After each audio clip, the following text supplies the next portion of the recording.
Hi everyone, welcome back to JP's Budget Collecting in another episode of my indie show. Tonight we are talking about what I feel like was the indie of 2021. I felt like it was on everybody's top reads of the year, if not number one, toward the top. And so we're talking about the mini deaths of Laila Starr tonight by Ram V and Philippe Andre.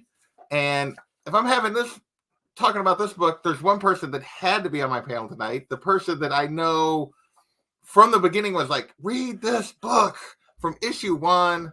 That is Comics Will Break Your Heart herself. Jen, what is going on? Hello. It's so funny because you're right. Like from, I think I got a preview copy of this book, and I was like, this is literally, I know this is going to be my favorite book of 2021. I'll talk more about my thoughts, but I was like, everybody needs to read this book. Everybody needs to buy this book. Please, please, please do it. So thank you so much for having me here because I love this book. Yeah, I love talking about this book. I know, we had to reschedule and you were like, oh, just go without me. I'm like, I'm not doing this without you. So this is no big deal. Plus I reschedule these all the time. Yeah. So next up, we can't have Jen on the channel and not have her lady friend Mars. What is going on? That comic girl? Howdy, friends. How's it hanging? It's three days in 1 week of the Casually Comics crew. It's insanity. Yeah. We had our Sunday show. We were on Comic Stories with John on Monday. And JP. I am honored to be able to hang out with you guys twice in 1 week. And, somebody else who was on that show and, is here to join us as well. Yeah, the crown's still heavy, Count me out. Discount me and Bryce, but we put up a great fight. And plus, no one else on the show has a Mickey shirt that's this dope. So, who really won Comic Stories? This is true. Mars and I did. To be fair, to answer that question, friend. Because you didn't have to play us. We went up against some heavy super pro in a chicken costume. Yeah, you lost to a super pro in a chicken costume. I don't know and we're gonna go out. We're gonna go out the right way, kind of like Marissa Tomei in Amazing Spider-Man. Ooh. Soft subject, but it was worth it. All right. But so great to hang out with you guys 2 days in a row. I always love hanging out with Jen and Mars. Because I know Jen and I used to do a show together, indie deep dives. That was a lot of fun where Jen makes me read indie comic books. Well, this is basically an indie deep dive. Hell yeah, right? It's a reunion of a lot of show. And Jen was also the Blame Jen book because she also tortured me. Like, what I mean torture me, I mean like this is when Jen used to not just heart my DMs and leave me on red, but she used to actually respond, and she would be like, read it, or else I'm gonna send Mars because she lives 2 hours away from you and then kill you or something. And yeah, that's what happened. And then JP, it's great hanging out with you again. You can only put up with our mutual friend, your other co-host, so many times. I don't know. He's been how I've gotten roped into hanging out with him so much, but it's fun. But I'm so happy to be here with you guys. An upgrade for me. Right. So, exactly. Well, I want to say hello to the people hanging out in the chat. We had Michael hanging out early, saying he was here because it was Laila Starr. Thank you, Michael. Unruly is always tailgating on my channel. I always appreciate it. GTT is always in the house as well. Dre, what is going on?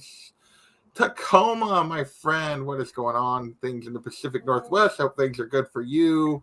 Jenna's in the chat. We got Blue Collar Dan. What's going on, Blue Collar Dan? I don't know that I remember that name, so I appreciate you hanging out with us tonight.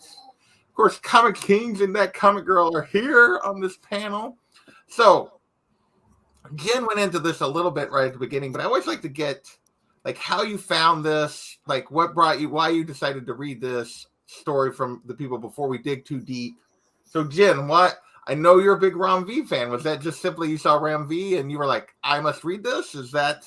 Yeah. So in 2020, my favorite graphic novel of the year was this one.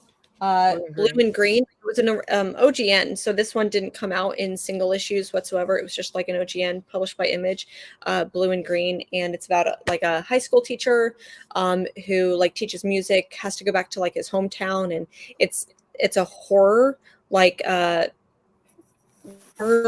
horror story about I don't know what it looks like for life. Maybe if your past is haunting you, it's beautiful. It's my favorite 2021, but Mars actually introduced me to this book. So I wouldn't be reading Rom V if it wasn't for her telling me about this one called These Savage Shores, which is like a supernatural. The best vampire story you'll ever read.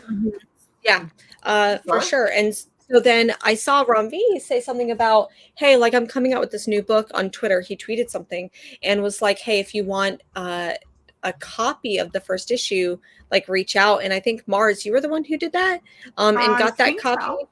So. But anyways, read that first issue and I'm like, I'm in love. I love this. I cannot wait to read it. So if it wasn't for Mars telling me about this book and this book being my favorite of 2021, that's how I got introduced to Rom V. Nice. So Mars, now you knew about this right off the bat, but you did not actually read this. Well, I did. So when it came out in May of last year is when it came out, around that time. I did read the first issue. At that time, as everybody knows, I'm sure we do the Sunday show comic chat every Sunday with this lovely lady up here, and we read a lot of comics. Oh yeah, a lot of comics. And I think at that point in time, I think I was reading. I think that was like the most I had been reading at the time. And I was really burnt out. And I remember reading the first issue and I was like, I like this, but I don't love it enough to put it on my pull list, which led to me having to listen to this lovely lady every month being like, Mars, you need to read Laila Starr. I guarantee you she wasn't that lovely when she was saying, Mars, read this book, or else I can only imagine the backstage conversation. No, when we were on stream, I got you, Jen. When we were on stream, absolutely. She was polite and professional. It's when the cameras turned off and she would send me texts and DMs that it was like, read it. Or gifts. I know the gifts. Yeah. It's true. I was very nice, very polite because I get it. Like I understand. Comics are a lot of work. Comics are a lot of work. And this, I would also say that this series was so gosh darn popular that if you hadn't already like pre-ordered this book, it may have been tough to get the single issues because from what I know from a lot of people who I also recommended it to, because I literally told everyone about this book that I could, like, please pick this up. So many people were like, I maybe got issue 1, but I didn't get issue 2, or I couldn't find 1, but I picked up 2. So it was a hard book to find. To put things into perspective, this book right now, at least the graphic novel version of it, collected version, is sold out everywhere. I called multiple shops when I knew I was doing the show with you guys tonight. Called multiple shops looking for the trade. Amazon was out. Barnes & Noble was out. I believe that they did a massive restock as of this morning, but every single place, comic book shops, booksellers, Amazon, everywhere is sold out of this book right now because it's so insanely popular. And I'm pretty convinced at this point it's because Jen is yelling at everybody to read it. Right, yeah, because that means you guys are like famous. Like y'all made it. Yeah. We made a book sellout. Y'all made it further than the Black Eyed Peas. You guys, like, you're going to the Super Bowl next. Ooh. Lip sync the concert. So, Brandon, now are you like me? You just heard about it via Jen at some point? It was a combination. So Jen bugged me about it because I believe we just got done reviewing. We were either doing crossover. Or we were doing. We only find them when we're dead. And I love that book. That's a good book. I like Al Ewing, except that was Simone DeMeo just dropped the ball. But anyway, so it was a combination in that, and then I was like asking around, and I was talking with Danny, who is the artist of Coffin Bound. Pretty friendly with her. We're pretty tight. And she said, read this book. And I'm like, okay. And I think like Mars brought up a great point is when we're reading like 25, like you guys probably know I do my own weekly review show. Not as high driven as theirs, right? But Bryce and I do ours, and we have a good time. We break down books. We have fun. And when you're reading like 20, 25 books, everything that is like mid, it can still be a good book, right? We're not saying it's a bad book. It's just in that category where it's with everything else. Yeah. And at that point, when you're on a budget, you're reading 25 books. If it's below that halfway point, it gets on the top. It's the budget that will do it every single time. Right. The budget will kill you. But for me, this book was high up there. And I read more big 2 books than I would say most other comic book YouTubers out there. I would say like if there's Marvel and DC, if I'm buying 25 books, 20 of them will be from those big 2. right? Yeah. Obviously, like at least 17 of them will be X-Men, but that's okay. No. But I came across this book from Jen and then Danny, and then I ended up having Ron V on my show, and that was also because I was loving Swamp Thing, and he was coming out with Venom, and I really wanted to talk to him about all of that stuff. So everything just kind of fell perfectly there. Rom's a great guy, and I can't push this book enough. And I'm so thankful for all the I'm thank YouTube is gonna like watch this. So the friendly Toy Story threats, that you have a friend in me threats, not the Scar I'm pushing you off the cliff threats. Those were not public. Yeah. But yeah, I love it. And Jen, thank you so much for putting the world into this book. You're the real MVP. You gotta flex the John Jamieson tank top. I promise I do not make commission sales off this book, even though it may seem like it, but I don't. We were on to at this point. They have to cut you in. They for sure should cut you in. So for me, this was basically, I heard Jen telling John, basically, you must read this, and harping on him. And then John and Alec talking about it on their monthly show that they do. And I was like, okay. So at some point, but if you guys know me, I don't usually buy indies. I've been reading indies now, but this is the way I read indies for the most part. It's just I wait for trades. So that's what happened with this. So I didn't get it. I didn't actually read it till about a week ago. So I was excited to finally dive into this. I will just give my general impression. It lived up to the hype. I was very, very impressed. But so we know that Jen and Brandon love this. Mars, you're the other person that didn't read this. So just general impressions now that you've read it. It's time for me to give my much awaited verdict. I can already feel my heart ripping out. I'm feeling like Jen trying to jump through the panel. Like I just feel it right now. All right, what you got? So I'm gonna try to make eye contact as I give my true thoughts. This was probably one of the best books I have ever read in my entire life. I don't know what I was thinking, especially when I reread issue 1. And I remember, like Brandon said, when you're on a budget, you really have to pick and choose what books make it for you. And I remember reading issue 1 and just being like, it's okay. And I wasn't really grasping what was going on.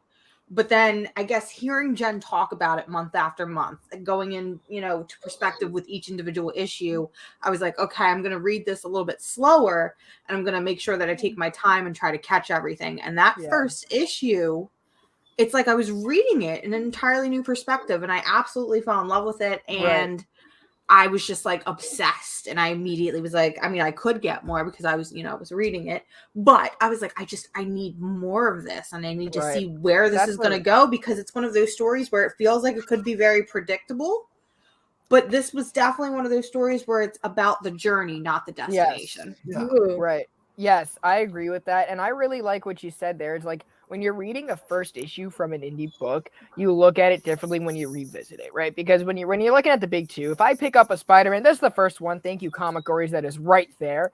But you're already familiar with the two characters on the cover. These are like built into our American mythology at this point, right? They're like these guys better than Zeus and Hermes, right? It's Spider-Man and MJ, right? So when you're reading an indie book and you see this on the cover, this is beautiful, right? This is beautiful, but it's love that David Mack cover. Yes. Yep. Oh my gosh. But it's not as well known as this. So you're gonna read it when you're going in with so much unbiasedness, right? And if it doesn't hit the first time, well, you don't know these characters. You're not gonna give them another issue, right? It's like you're going on a first date, right? You don't know who this person is anymore, right? See ya. Sorry. On to the next Tinder date, if that's the case, or on to the next bar if that's Brandon's confirmed Tinder swindler. You know what? I work at a fingerprinting company, so it's more like a 5-minute holding hand speed date for like the next 2 weeks because of something else that happened. Yay. But that's an interesting point. I wanted to talk on that a little bit more. So I'm with you, Mars. But I loved it. I gave it another issue and then I made Bryce read it and then we gave it the 5 and we both loved it.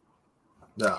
I think especially for me, like we've been talking about, like I read quite a few books, single issues, and I read quite a few trades as well.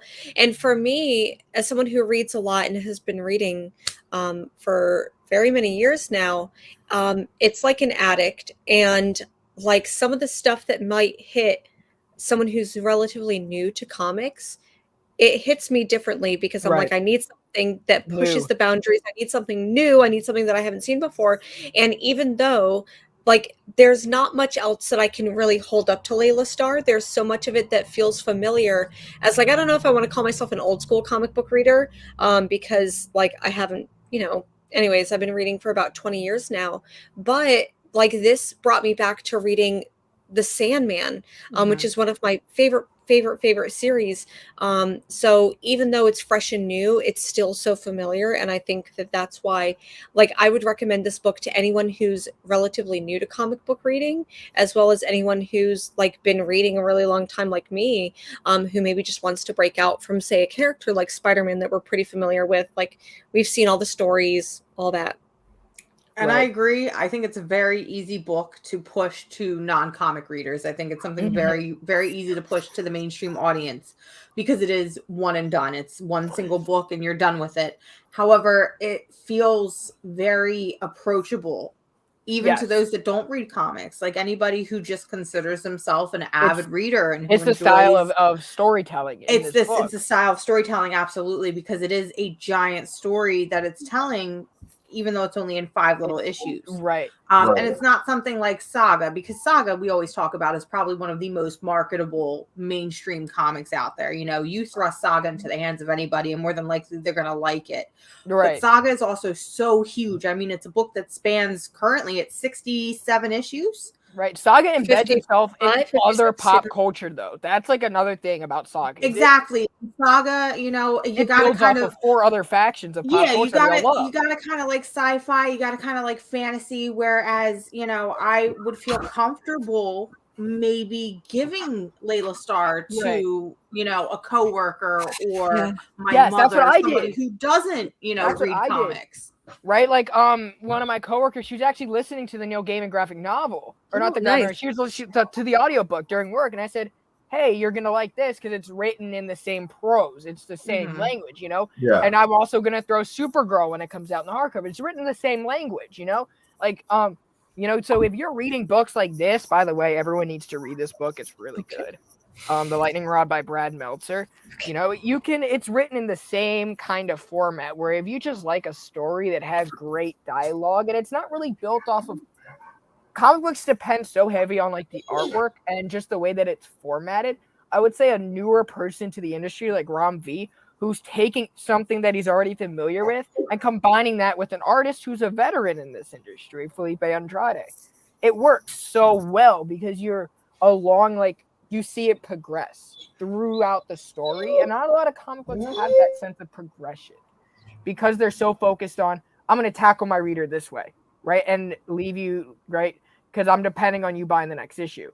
I think Ron V really wanted to like show the patience of this story and just show the journey, and like even the dialogue just gets a little bit longer and it's so subtle, and the language just gets a little deeper as well. Like a lot of the themes in here, as a writer, it is just fantastically written, and I think that's a strength for why it should be for new readers. Yeah, for sure. I mean, also get used to the artwork and the format of regular comic book storytelling as well. Yeah, no, the writing in this is outstanding. It's this neat balance of, for me, of this very small, sort of personal yet very big. Absolutely. Like the balancing strikes of telling a really grand life and death, you know, story, and yet it's actually a very small personal tale of two gods and one person. I mean, it's like there's really, like, you know, her life and this kid, and we get a little bit of the god of life as well, and it's just a very interesting way. Sorry, my dog decided to go crazy. So let's dig into this for just a second. Like, start digging a little deeper. So you guys talked a little bit about.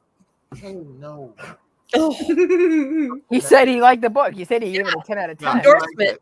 So, dig into issue 1 a little bit. What grabbed you, like, in this first issue? Because you guys talked about a little bit.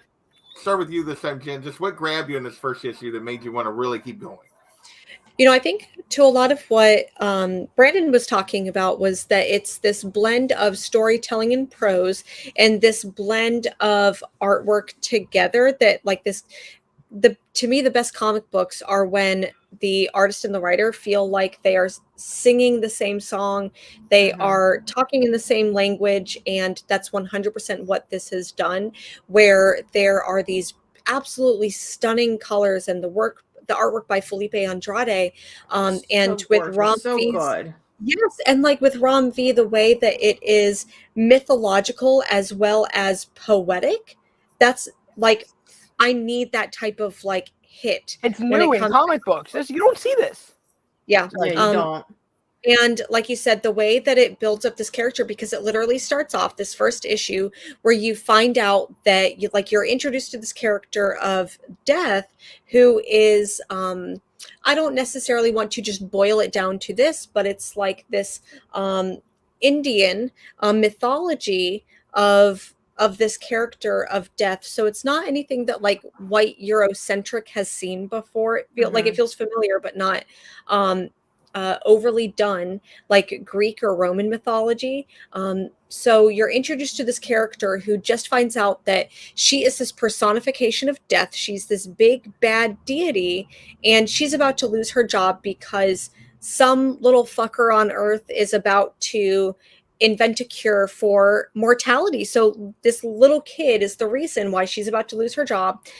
She gets sent down from heaven to earth, and or she dies, is on earth, and ends up in the hospital being born into the body of Laila Starr, and she ends up in the hospital where this person is who's supposed to invent a cure for mortality, and she tries to kill the baby and then can't, and spoiler alert, right at the end she dies. So like we know that it's going to be the many deaths of Layla Starr. We kind of know that that's going to happen, but just to see those like emotional highs and lows, and then all of a sudden that sucker punch after sucker punch, it works so well, and that's why I describe it as like poetry and mythology wrapped in one. And one of the things about the first issue that I think is really interesting is not only being able to see, and that's maybe the one critique I have about this book, because it's very hard to critique this book at all, is I like seeing the gods interact in like this weird kind of familiar office setting. Seeing, the god of death in a suit, and seeing the god of life in a suit and answering to somebody of a higher power. I just thought that was a little quirky and really neat. And I wanted to see more of that, mostly because I like the character designs.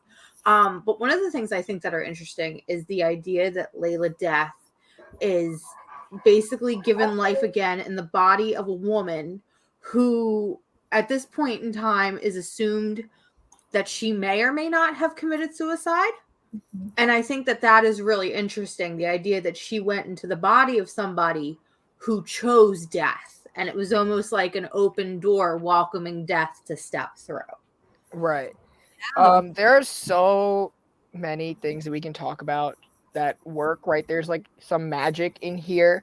There's a lot of work with gods that we're not familiar with, sometimes because of the culture that we're growing up in has not experienced the same thing that Rom V's grown up in. So there's that exposure, which Jen was touching on as well.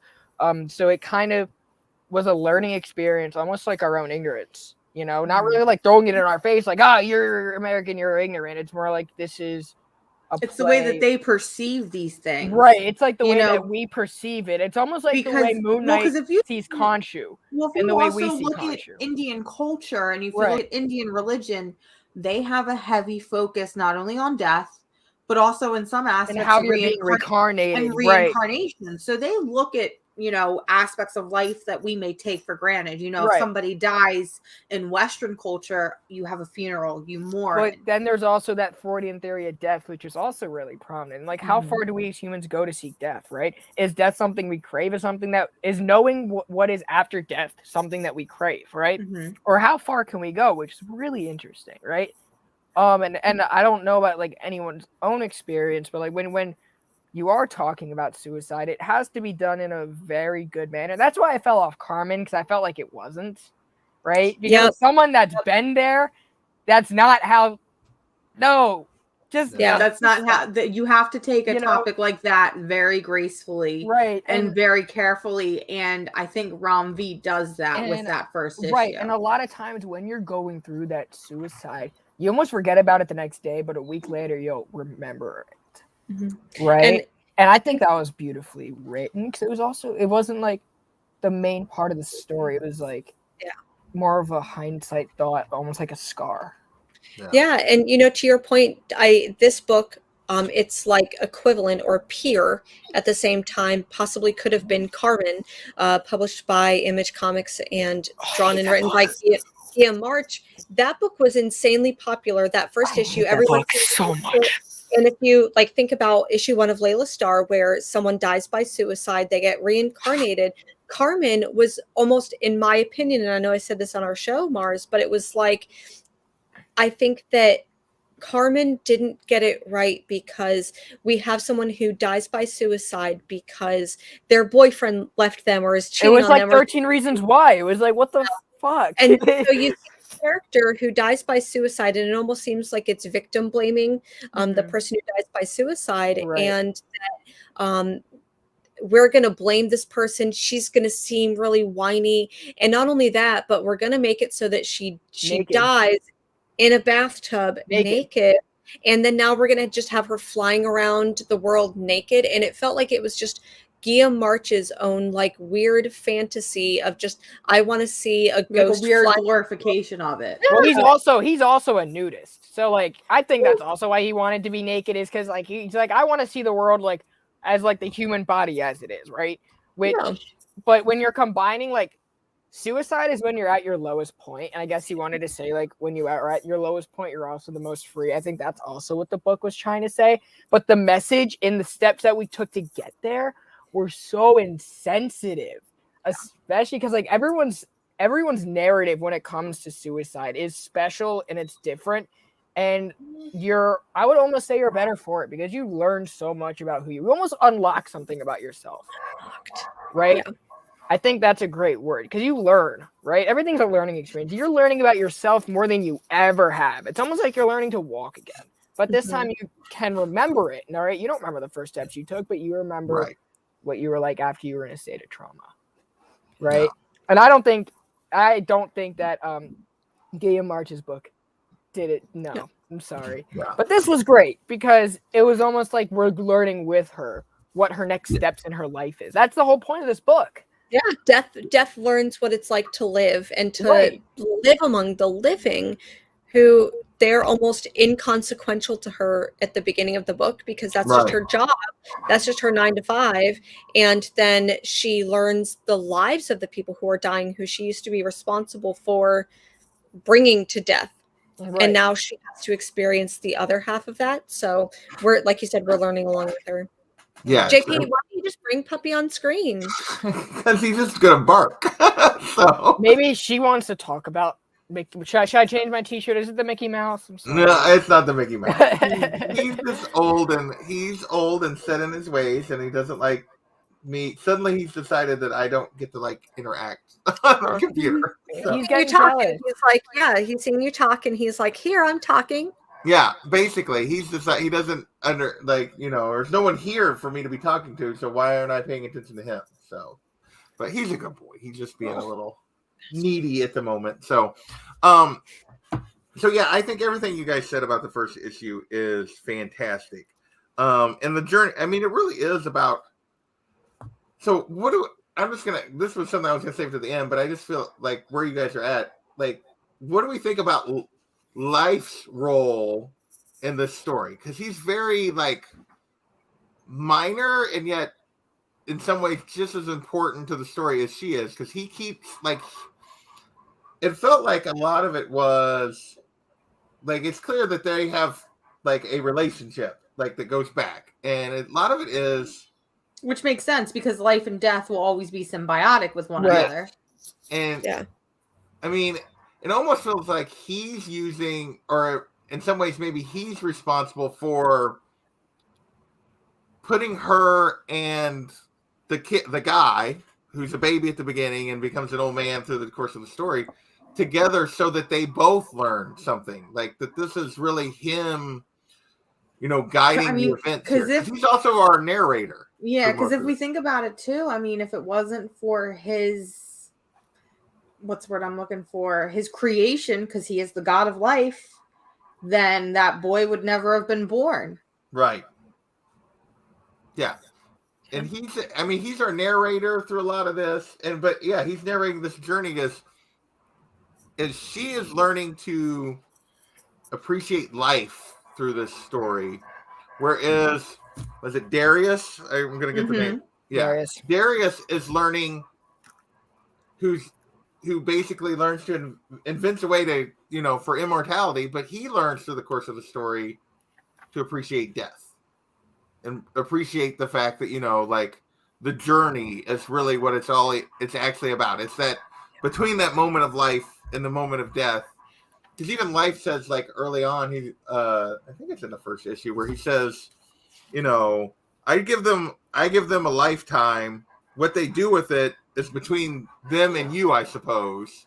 And that he's just like, and I think I don't know. For me, that really set the tone for everything that came later. And I kept going back to that line after, like, I got done. Was like, that's really what the book was, and a lot of things all about. It's like it's learning to appreciate the journey, and the two of them are learning together, sort of, to appreciate the journey. That it's not, it's not about beating death, and it's about getting there. So, what do you guys think? Am I way off base here? No. I think, like, anytime you put a book down and you automatically, like, think about life or, like, think about real life things, right? It's like a good book. It's something that is worth revisiting, right? And I think Frank Miller's Daredevil was that for me. Brian Azzarello's Batman Damned was that for me, especially with the way Lee Bermejo. Hi, Bryce. And that penis. Yeah, well, that got redacted real quick, didn't it? Even though it was like 3. I thought he would have more than 3 inches. Like, come on now, he's Bruce Wayne.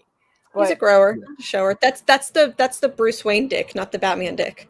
Oh yeah. Apparently, when he's Batman, it's just something. It's like a different animal. He puts like a little cowl on it. Yeah. So this is where this shit, or like Paper Girl's another one of those books. Books that you can, like, put down and you just, like, think for, like, a good, like, deep process. That's what I really like. That's, like, what I crave, I guess, in books now, especially because, like, once you read more of the same things, you see a lot of the same tropes, right? Yeah. So it's like, if a book, like Jen says, brings something different, it's worth talking about, know? And I think, like, that's a lot of times that gets lost in the big two, or even a lot of indies, right? A lot of indies try to be the next Saga. They try to be the next Invincible, and it doesn't work. That's why when you get books like Philadelphia that Jen and Dan push a lot, which is great. Once in Future was great at pushing the boundaries of that historical fiction side, even Die, books like that is what's keeping this industry alive. Yeah. And I back to your point, JP, I know that you had mentioned that in the beginning of the book, we hear Life say something like, I give them a lifetime. What they do with it between then and, like, before they meet you, that's what they do. That's up to you, or up to them. It reminds me of a quote from Sandman and Death from Sandman, where she says, I oh my goodness, what is it? Like, I give everyone the same thing. I give them a lifetime, or you get what everyone gets, you get a lifetime. And I think that's why there's so many moments that remind me of that, where death is, even though in this case, death is literally out for blood in this, like, she wants to, like, punish someone, I guess, or retaliate. But in these books, it really gives a human personification, and we do get that from Laila Starr, because spoiler alert, throughout this book there are time jumps, and it starts off when Darius, who is this going to be the person who cures mortality or invents immortality, whatever it may be, ends up, she meets him when he's a baby, and then she dies and comes back, like, what is it, 17 years later, something like that, and then dies again, comes back again. Like, you see her in different points of his life where he's experiencing grief in different ways.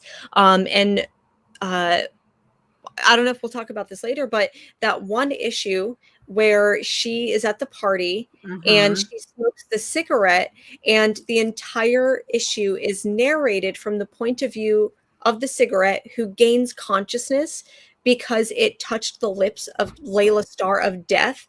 Like, that issue blew my mind, and that, to use this term, lives in my head rent free. Well, Jen, here's a question for you. If death was, let's say, like in your workplace, like you associated with like a humanized version of death, what personality traits do you think they would have? Like, how would they feel? How would death feel towards other people? I think that death would carry a great sense of responsibility and would almost be like that joke about, what is it, Paglioni, like the clown Paglioni, I'm probably butchering that, but is feeling depressed. So he goes to his doctor and says, "Hey doctor, I'm depressed." And the doctor says, "Hey, well, you know, the great clown Paglioni is in town tonight. You should go see his comedy show." And he says, "Well, I'm sorry, doctor, I am that great clown." So where like those clowns and those comedians that bring us joy are often some of the most like tormented personalities.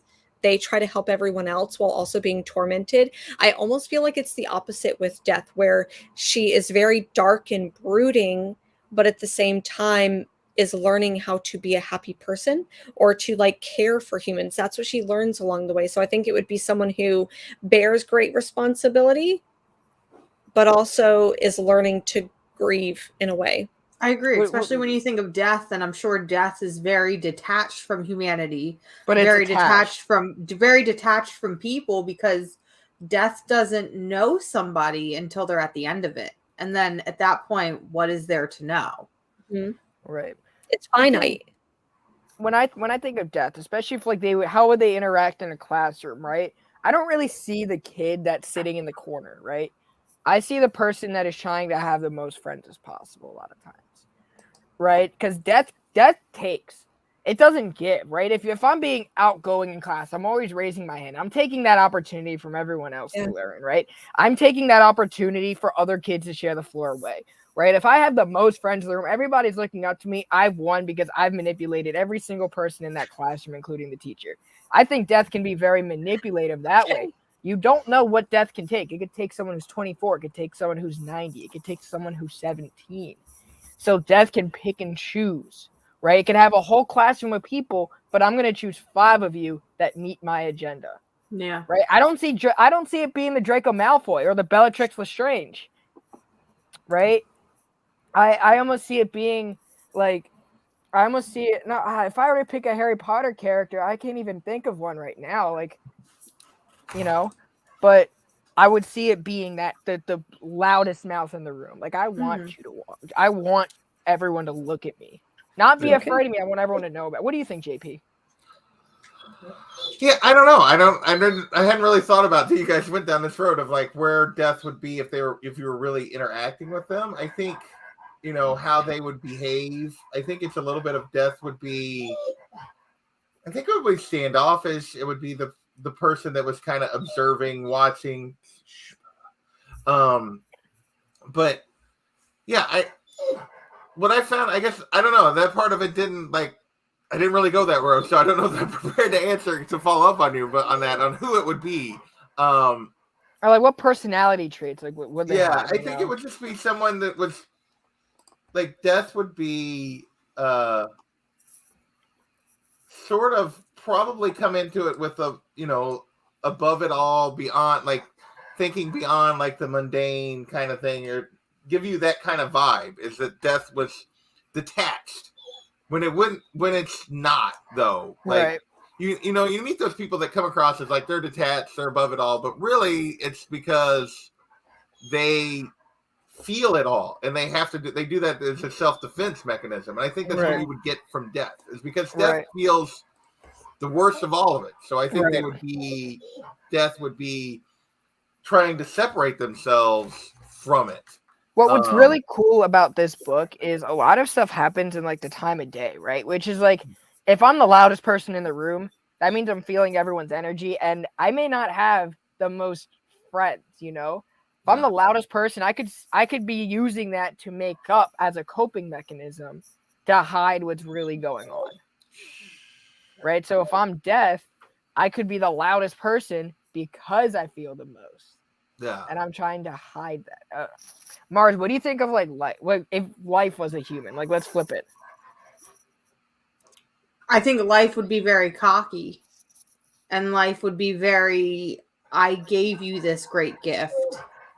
So, it's kind of like, I don't know why I keep referring to, I keep thinking I can hear my mother in the back of my mind, where it's, I bought you into this world. I can bring you out of it. I see life like that because, they did give you that gift. You wouldn't be here without me. You're nothing without me. So in a way it could almost seem like a toxic relationship, if you will. Right. And life is a toxic relationship. It is. Right? JP, what are you thinking? Yeah, I don't know. This is not where I thought this conversation was going to go, but yeah, I would think. Sorry, this is what happens when you hang out with me. Life would be, more why Mars doesn't like the side of the one that's pushing you to do things maybe you shouldn't, to pushing you like testing the boundaries, like life, you got to go, you got to like. For me, I think that's you have those friends that are always like looking for the good time, looking for the the next thing, and I think that's where I feel like life would fall. Right. I mean, the thing about death is it doesn't wait to dig you around. It just takes you. Life will throw you around, right? It takes you 24. It could take you 24 years to live, but 5 seconds to die. Yeah. Right. So if you think about it that way, right? Yeah. Life could be bullying me. It could be my best friend. I could be married to life. Life could honestly be Draco Malfoy, right? If I'm gonna sum it up into a person, that's just the way that I think of it. Is like, I think that's exactly what I think of it. Jen, what do you think if we're gonna flip the script? What was that? Sorry, I missed the first part of the conversation. You were just asking what he'd asked about. If life was like a human, what were they? Have you watched Good Omens? Probably not. Okay, so it's a book by Robbie was just talking about that to me. It's a book by Neil Gaiman and Terry Pratchett, and it was recently adapted to an Amazon TV series. Like The Boys. Yeah, but it was done. David Tennant, and I can't think of the other actor's name, but they basically play like an angel and a demon. And I think that in that story, the good guys, the quote unquote angels of the stories, think that they're the good people, but in reality, they're kind of not. Like they do some morally gray shit. So I think that if anything, life would almost be portrayed as that life would be this maybe happy-go-lucky person who maybe has ulterior motives or maybe is manipulative, but maybe that's just like my personal experience with that, like good versus evil morality type thing. So anyway, Mars, what do you think? Did you already say something about this? Oh, I got to go first. I said that life was like a toxic relationship, and that I could hear my mom in the back of my head saying, I bought you into this world, I could bring you out. Yeah, that's definitely, in my opinion, that would 100% be life, is that like they have the power, they're controlling and manipulative, but they're going to be maybe that abuser who is nice in front of everyone else, and everyone else is like, oh, you mean he hit you, but he's such a nice guy. Right. That's how I mean, once again, maybe that's just my personal experience. And it's funny because when you look at like what people post on Instagram, I'm going to use social media as a prime example. When you look at social media, everyone tries to say how great their life is, right? Everyone tries to post nice, pretty pictures of what they're doing, or nice, pretty comic books, or, even if our personal Facebooks, we go on vacation, you're going to post about it. You get married, you're going to post about it. Way of like people keeping up on the good parts. Why do we hide the bad parts of life? Yeah. What are we trying to say about life? I definitely think that like when it comes to welcoming the negativity that we can all face.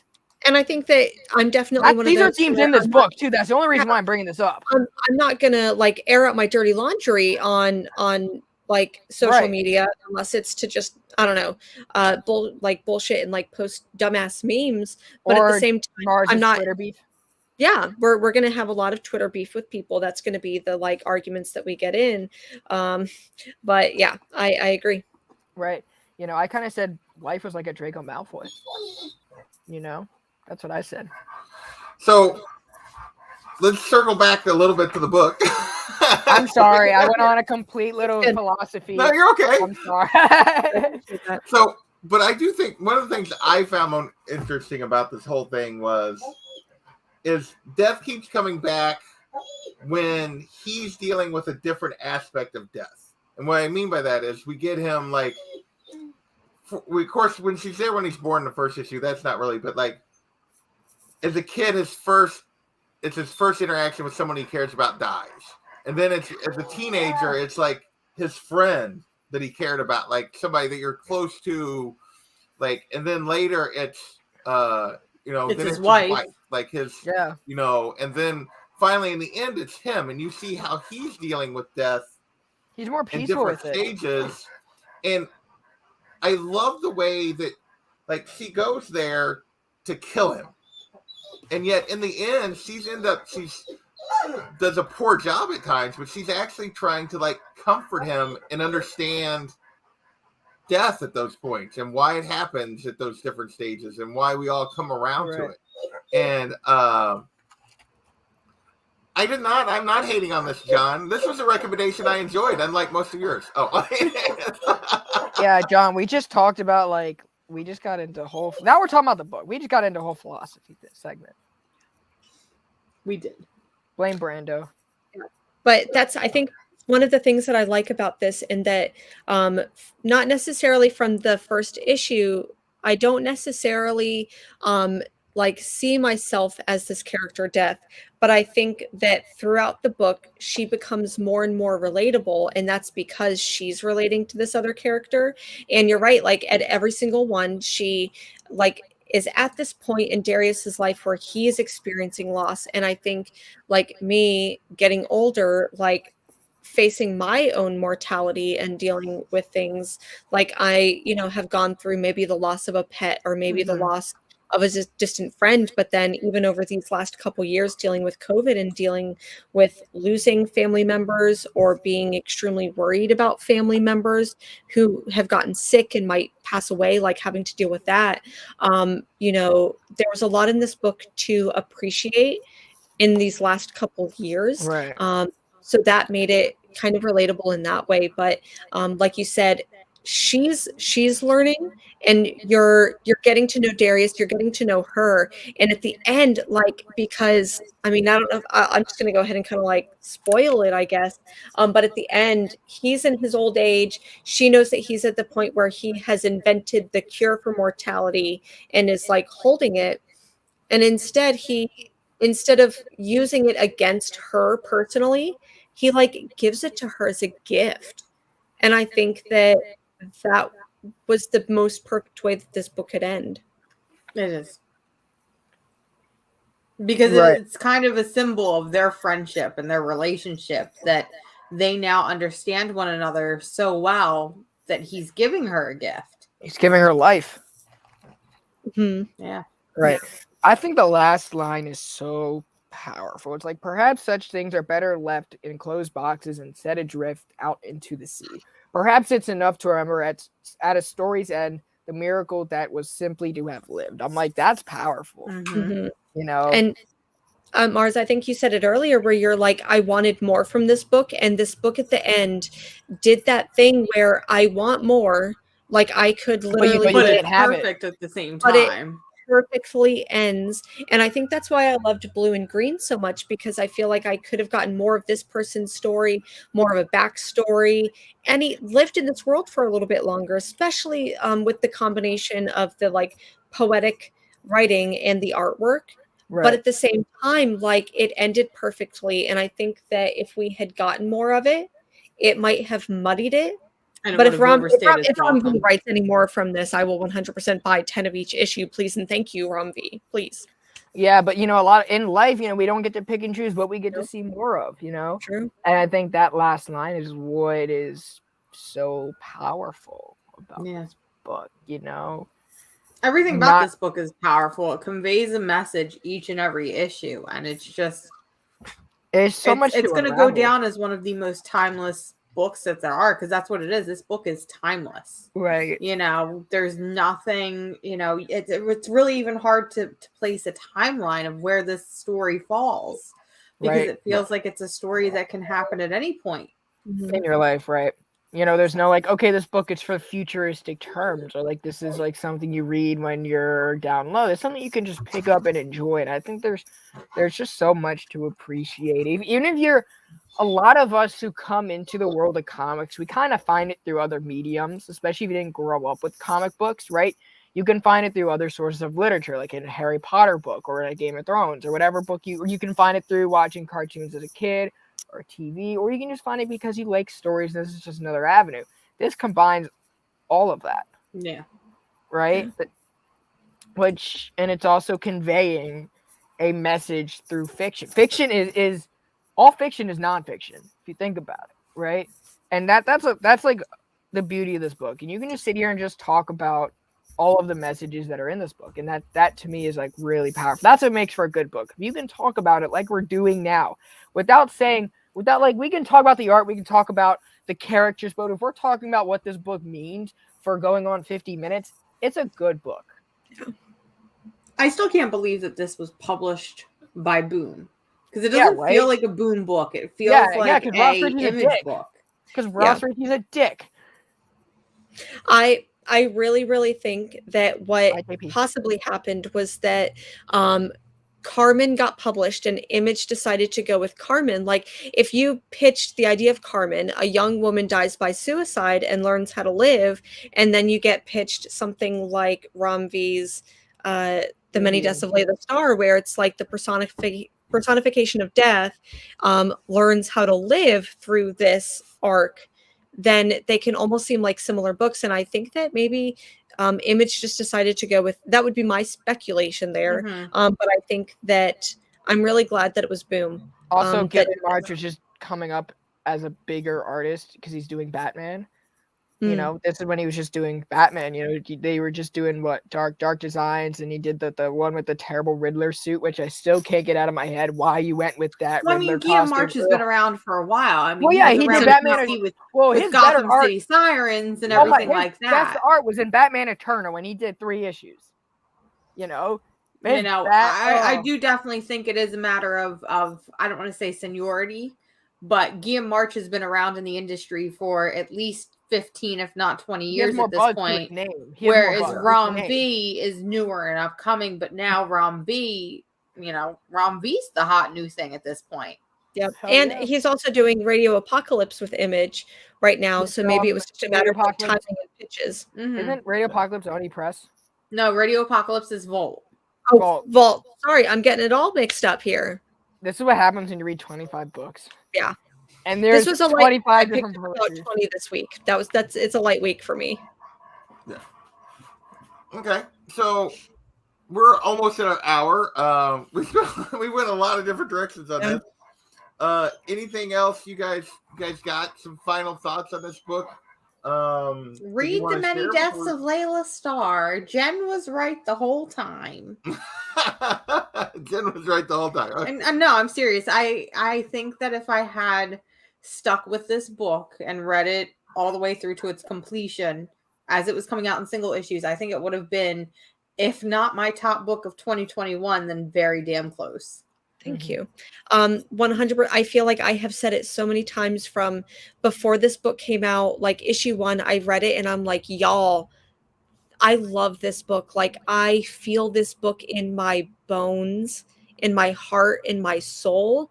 Please pick it up. And it saddens me that my own co-host, who I thought loved me, didn't pick this up, but I'm glad you're saying that I'm right. Thank you. I'll take it. Brandon, thank you for reading this book for me. I love this book a lot. I would recommend it to new readers. I would recommend it to seasoned readers who have been reading for a couple decades and maybe want something new. If you like superhero books and you're liking Spider-Man and Venom and Carnage and all that, 100% read Rom V. I mean, if you're reading Venom and Carnage right now, you are reading Rom V, but 100% read The Many Deaths of Laila Starr. Yeah, for sure. Like I do feel like the book does things that like it helps show every so often you get books that help show what the comics can be more than what people tend to think of them as. It's like superhero kid stories, you know. And I think this, you know, this is just storytelling. I mean, this could have been a novel, but I think it works better because the images really help. Like, to me, that's what comics are. They can be like the. It helps to expand the tell medium story. and to really show what the medium can do for storytelling, I think. Yeah. Yep. Right. You know, and I think that people giving this book the chance allows it to proceed with other people picking up projects like this or taking a chance on future books. It sets that, like, the reason why I've been pushing Trial of Amazon so heavy on Weekly Wrap Up, you know, I mean, I'm great friends with Michael Conrad and Becky Cloonan. Vida Ayala is a friend of mine. I love their work. But it's because we've never seen Wonder Woman get that attention. And if you're trying to look at how we can get more representation in comics, right? You have people in that culture, which it's combining like 3 different cultures under the Amazons. And one is the leader is LGBT and African American, right? That is huge. That's huge, right? And it has an African American creative team, which is also huge. Push that book out the wazoo. I'm here for it. But that also allows them to take more now I don't want to say risks, but give that attention to other characters, right? Maybe we can get a Jessica Cruz solo series because Trial of Amazon sold so well, and they can take that opportunity or allow their creative teams to dive deeper over there, right? If it doesn't sell well, guess what? You're going to go back to the same Batman stories, the same Superman stories that we've seen 1,000 times. Yeah. And how can you want to get younger women into comics? You want to get people of more than just American descent or like the typical, you know, I look at Spider-Man. I don't want to label it. I don't want to label it that way because there are a lot of other people. Like if you want to branch out and bring in more minorities, right? As Mars said, the straight white dude, right? You want to get African American people into comics. You want to get, in this case, Asian people into comics, right? You know, I'm Jewish. Our biggest superhero is, other than Kitty Pryde, is Ragman. That's not that impressive, but Kitty Pryde is pretty darn impressive. You have Moon Knight. We have Moon Knight is more he's Egyptian, which is a little different. It's well, Khonshu is technically Egyptian, but yeah, and I could go on about the story of Passover is a different. The way I see it, the story of Passover is 2 different tales. So, like, if they ever came to terms with that, they would have 2 different stories besides that story. But, so, also, you're forgetting the most prominent Jewish superhero, which is Batwoman. Oh, Kate Kane. Is she Jewish? Yep. Kitty Pryde's better, but I'll leave that for another day. Yo, Marguerite Bennett's Batwoman was fire. If y'all have not read that, y'all gotta top it. Y'all gotta tap into that. That was great. But yeah, I agree. I think that this book, because it does not center on a straight white male's perspective from the creative team or the characters in the book, and it does give us that like dive into Indian culture. I think that even me, I'm not Indian, but for me to have, like, not necessarily that I have to read someone's story in order to have empathy for them, but it does give me a look into that culture. And I think that's great. And I think that's something that anyone can experience.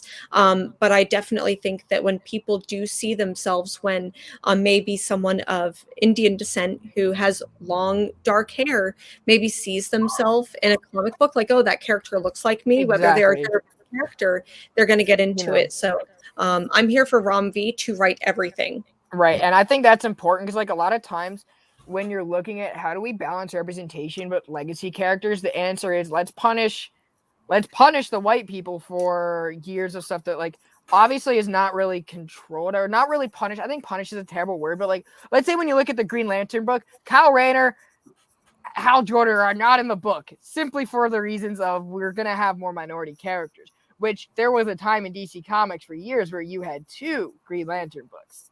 So to me, it's like, why is that? You can still spotlight other characters. It's about where you want to focus them in continuity, or like this is a conversation for another time. Yes. Right?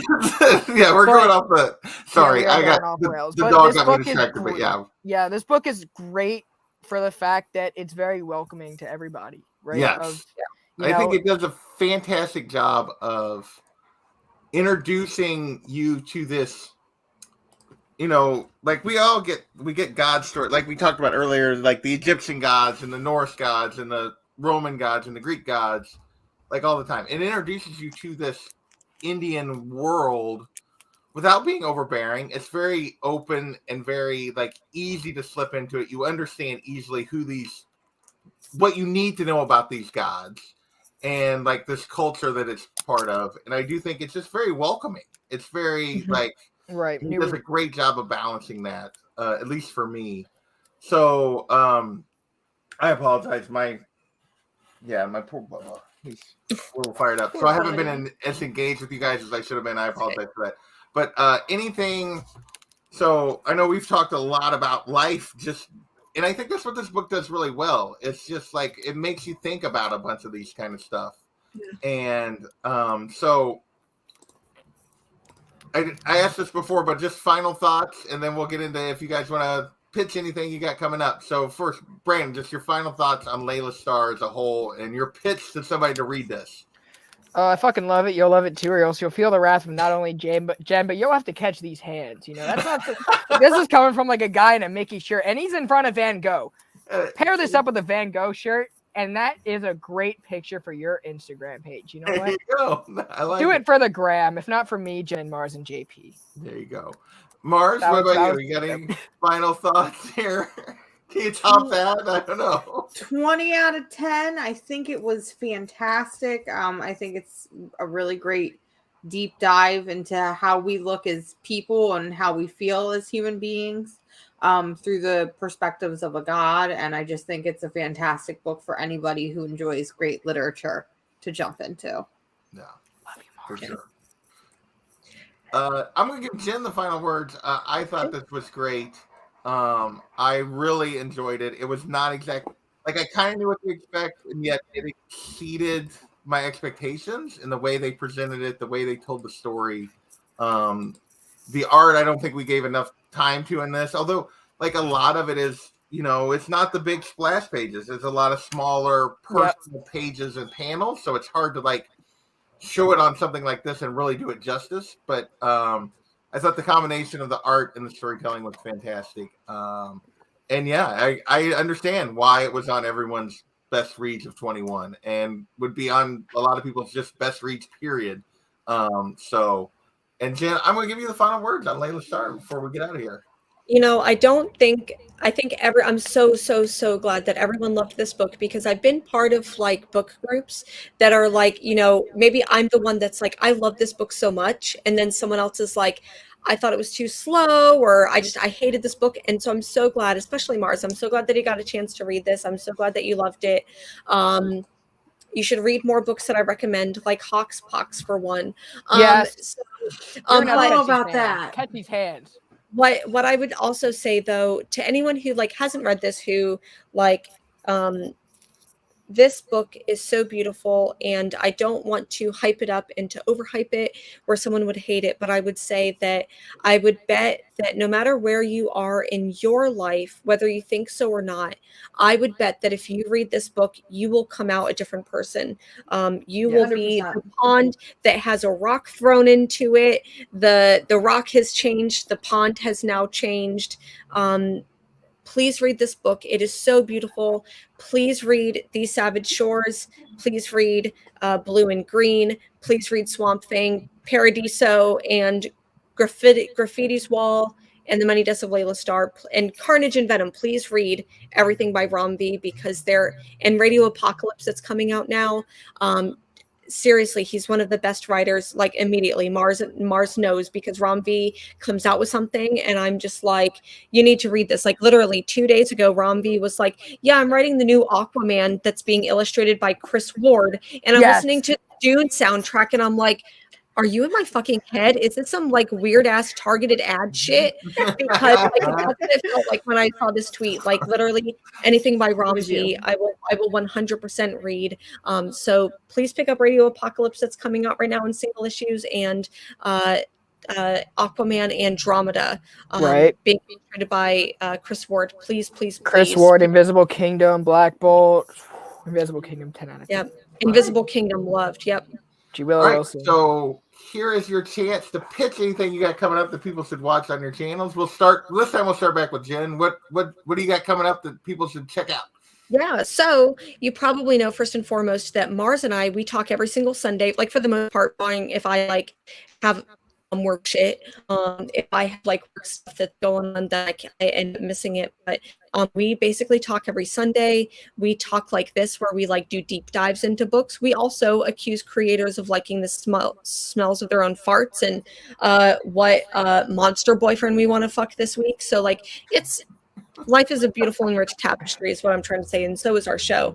But also, I do another show typically on Friday nights with some friends, Bearded Comic Bro, Wildebeest, and Fire Guy Ryan. We do that show on Fridays. I also do a monthly graphic novel book club with my friend Dan and Gambit, and I feel like I'm forgetting something, and then every now and then Brandon and I talk, and then I love joining shows like this where I get to talk to some really great people like you folks about some really great books. Awesome. Mars, you got anything you want to put out there that people should check out? I'm going to double down with what Jen said. We do the Casually Comic Show every Sunday where we wrap up all the weekly books. We accuse creators of smelling farts.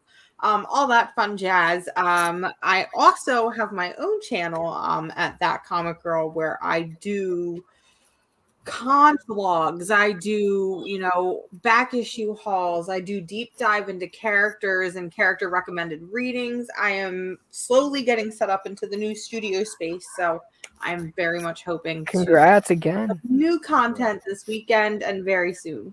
Yes, and John just put this in the chat. Yes, those were our gold medalists from our Comic Gorge back on Monday. They paid off everyone in that chat. I mean, how can you beat Super Pro and Chicken Devil?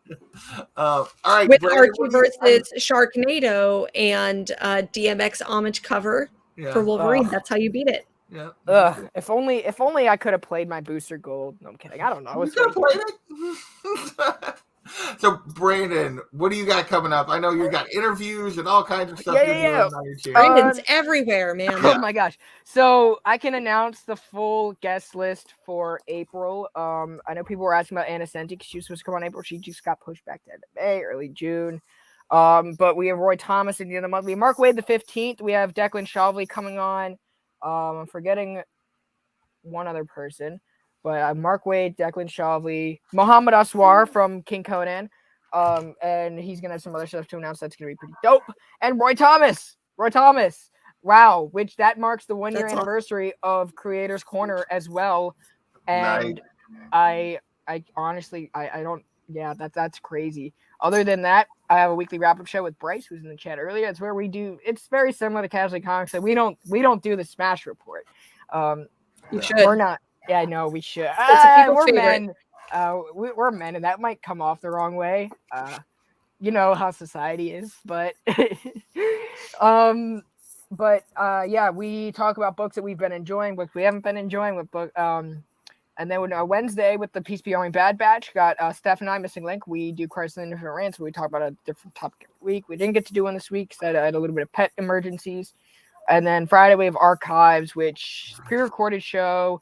We got the whole Ultimate Universe we're covering, so we're dropping the Ultimates this Friday, followed by Ultimate Fantastic Four, followed by Ultimate X-Men, and then Ultimate Spider-Man for the next few weeks of content, which is going to be super exciting. Yeah, that's a lot of stuff. And I love talking with these guys. Sub up to them because they're worth it.